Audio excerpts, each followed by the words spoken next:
Hey there, it's your boy Foxy, back for more relationship stories.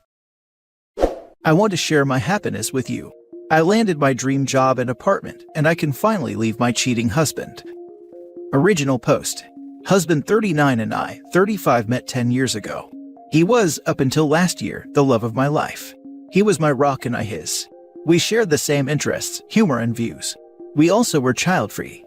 I owned a little sandwich shop that was fairly popular near huge office buildings. I loved my job and I was so content. I made good living. My husband is an engineer. When COVID hit and people started working from home, my business went down pretty quickly, and by the fall of 2020, I had to close for good. I still did some catering gigs, but not near enough to have a decent source of income. My husband said that I shouldn't be worried because he could support both of us. I went back to college for HR management, a 3-year program. Around the same time as all that happened, my husband confessed to me that he might have changed his mind about being child-free, something that I had noticed before he confessed. I loved my husband very much, and I had started noticing him around friends and family members who have small children, and he was so adorable, and to be honest, without my very hectic job, I also started thinking the same. We had our son November last year. The best thing that ever happened to me, but just 3 weeks after I gave birth, my husband came to me and confessed that he cheated on me. It felt like the ground opened from under me. How could that be possible? He was my love and I was his, wasn't I? He apologized and tried to blame it on the pandemic, on being bored at home, on being scared to be a father, on midlife crisis. He loved me and he didn't want to lose me. I felt so trapped with a small baby that needed me. No job and no place to go. Good job, hubby. He sure knew when to deliver this blow. A week later, he asked me what I thought about opening the marriage. Humans aren't meant to stay monogamous, he said. And while he still loved me more than anything in the world, he didn't find me enough. I started crying and begged him not to humiliate me. If he just gave me some time, we could divorce and go our separate ways. He said he wasn't interested in divorce. He didn't want to replace me, just add some new excitement into our relationship. 2 weeks later, he came home with her and told me that she's moving in with us. A 26-year-old that he met at work. He started showing her the apartment and explained how important it was for me to have everything clean and tidy all the time, and that she should abide by that. She was smiling the whole time. He took her to the guest bedroom, and she's been living with us ever since. I moved to my son's room and put locks on, and I've been living with my baby for almost a year now, rarely existing in the common areas beside preparing for my catering gigs. The girlfriend moved eventually into my bedroom with my husband. He warned me that this would happen if I refused to move back. Funny how we can adjust so fast and find small pleasures even in the most difficult times. Having my baby and seeing him grow has been my biggest comfort, him and my studies. After a few months, my husband gave up trying to talk to me outside of matters concerning our son. He finally realized that neither fighting, tantrums, nor love bombing worked on me. And most importantly, he stopped trying to get intimate with me, beside the occasional "I love you" or "I miss you" text, sometimes raunchy messages while he's literally on the other side of the wall. His girlfriend kept her distance from me and I was thankful for that. She moved out a few times after they would fight. I don't know the details, but I would guess that she wanted exclusivity. Oh, the irony. She always showed up again after a couple of days, and I acted like I didn't notice any of it. I have 1 year left of my studies, but after my internship, practicing semester at a big firm, my boss offered me a paid internship. It's a full-time job starting in January. It would mean work and study full-time, but I know that I will manage. I'm just so happy. This means that I now have the means to find my own place, and I did. A small studio about 32 square meters, and I'm moving November 1st. I will have to break the news eventually to my husband that I'm moving out and filing for divorce. I don't want to tell him right now, but once I start packing, he will probably understand anyway. I don't know what his reaction would be. Ideally, he would be relieved, but somehow I doubt it. Right now, he thinks I'm bound to him for at least another year because of my studies, and he's still acting like I'm his wife.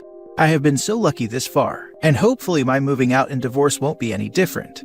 I haven't been this happy in many months, and I wanted to share it somewhere since nobody in my surrounding knows what I have gone through.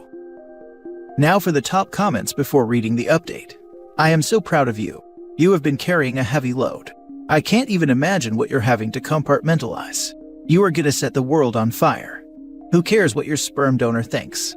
He hasn't thought about anyone but himself in a long time. Good riddance. I am sending you all the love, all the strength, and all the abundance that is yours and your son's birthright. Please move yourself out quietly and tell him at the very last moment. He sounds like a narcissist. He will fight back hard and dirty, so give yourself as much of a head start as you can. Good luck. I am rooting for you. Thank you for your kind words. Men like your husband need to be beaten within an inch of their life for doing this to their family. Screw him and screw her. I hope you get a perfect view of his life crumbling to pieces as she leaves his old butt in the future. What a pathetic excuse for a man. Unfortunately, I need him to have a good life and a happy home for the sake of our son. But I get what you mean. It would feel so good. I don't think a man like your husband would be a good influence on your son. You and your baby deserve better. Congratulations. I wish you the best. Have someone with you when you tell him just in case. Maybe I'll have a lawyer contact him. I'm not afraid of him. He's not a violent person. Please do this in as safe a manner as you can manage. I just lost my best friend to a non-violent husband because she dared to leave him. Now for the update. Gosh, I don't even know where to start. Maybe thank you for supporting me on my last post. Beside the few worthless, why don't you just leave comments?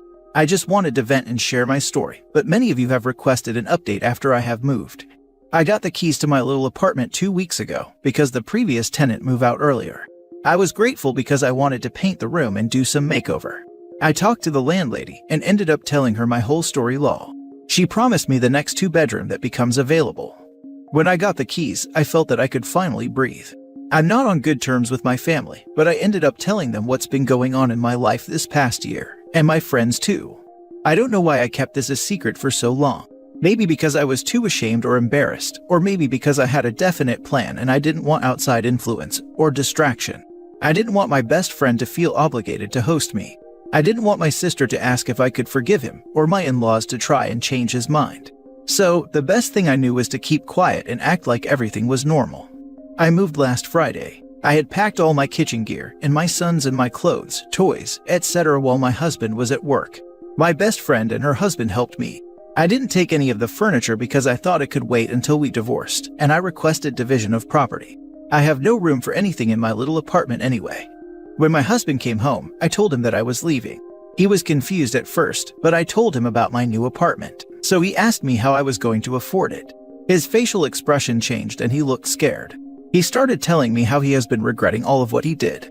He loved and missed me. He knew that he messed up and has been thinking that this wasn't what he wanted. He wanted his family back, our son and me. He asked me if I wanted my baby not to have his parents together. Then he said that he was leaving his girlfriend and she would be moving out, and it could be the two of us again. His girlfriend started fighting with him and I just left. He has now been calling me asking to see us. I still want a decent co-parenting relationship with him, so he took our son on Sunday to his parents to spend time with him. This is the first time I'm without my son a whole day. I cried the entire time. I need to get used to this. My in-laws apologized for what my husband did. I think they think this is going to pass and we will be back together. I think everybody think that, besides my best friend. I won't try to convince them. Let time tell them instead. My feelings are letting me down now. After all he did, I still love him with all my heart and I miss him. His kisses, his eyes, the way he looks at and touches me. How weird is that? I don't know if this is good or bad. I don't know if these feelings will disappear and what they will be replaced with. Hate. Is harboring hate for a man I'm bound to for at least 17 more years something good? Maybe I should use my love for him to create a better co-parenting relationship. Maybe I should not stop loving him, just find a new meaning for this love. Our son is so much like him, especially his smile. It makes it even harder not to think about or miss him. This past year I have not had time to reflect over my feelings. I've done a great job being matter-of-factly and suppress my feelings, but now I'm on my own in my own apartment. I can finally cry and mourn the love that we lost. And the weirdest thing is that I really believe that he still loves me too. In his own weird way. I don't think he ever stopped loving me. I have watched him with his girlfriend for a year now. It's never like how he was with me when we were happy. The only times I could see his old loving self was when he looked at our son or at me when he thought I couldn't see him. When I think of this, I cry even more because what a waste of a beautiful relationship. And for what? My son's birthday is in a few days. I feel so guilty, but I will not be celebrating it with my husband. My son is still too young to remember, so I won't be hurting him. Hopefully when he is older, my husband and I are on better terms so we can celebrate him together. But for now, I'm doing a party with my family and friends, and my husband can do a party for him if he wanted. I just wanted to say something before I leave. Last time many accused me of being too dependent, letting my husband taking care of me and our son. I thought this is how life/love/partnership was supposed to be. I had a very respectable business and I loved my job. I was happy and content. I had a loving and supportive husband. We bought our beautiful place and renovated it from scratch with both our hard-earned money. I never foresaw the pandemic and how my business would suffer, how my life would be turned upside down. And when it did, I thought I could rely on my husband because that's what people supposed to do. If the roles were reversed, I would gladly have supported him until he got on his feet again. Because in the long run, the whole family would reap the benefits. So no, I wasn't dependent. I just thought I had a good safety net. If you still don't understand that people, no matter where they are in life, could fall and need to start over, expecting their loved ones to support them, or at least not take advantage of them. If you still don't understand that this doesn't mean that they're weak, then there's nothing more I could say to explain myself. So I'll leave it at that. Congratulations on your new place. I know it feels strange right now. That will pass. You and your son will find a new normal soon. Thank you very much. I'm sure we will, and I can't wait. First thing, congrats on moving out. That is going to do wonders for your mental and emotional health. About the part you said that you think he still loves you in a weird way, I think you might be right. But you deserve so much more than that. You deserve to be loved and cherished in the right way. One that is sincere and honest and puts you first above passing flings. This guy put his own selfish wants above the love and respect he had for you and your relationship. Remember, it's okay to let yourself grieve what you had, but don't let it hold you back from maybe finding love again someday in your own time. Remember always that you and your baby boy deserve all the happiness in the world, and never settle for less. So apparently, humans can stay monogamous after all. You did well. I find it fortuitous that he discarded her as easily as he did you. She was foolish not to expect any other result. Get settled and start making headway into your new life. I know you have to cooperate, but I wouldn't be surprised if he tries to use that or financial assistance to remain tethered to your life. Don't let him do that. OP needs to only talk to him through a parenting app that keeps records, and she needs to document everything. And if he gets real manipulative, OP don't hesitate to go for full custody. Document. Especially the year you already spent with him, how he moved a stranger into your house, which put your child at risk as you didn't know her and what she was gonna do. How you had to lock yourself in your kid's room because he refused to make her leave or break up with her. I doubt the court will like that he made these unilateral decisions that were obviously not good for either you or your kid. What a ride. I wish you all the best. I too still love my cheating husband.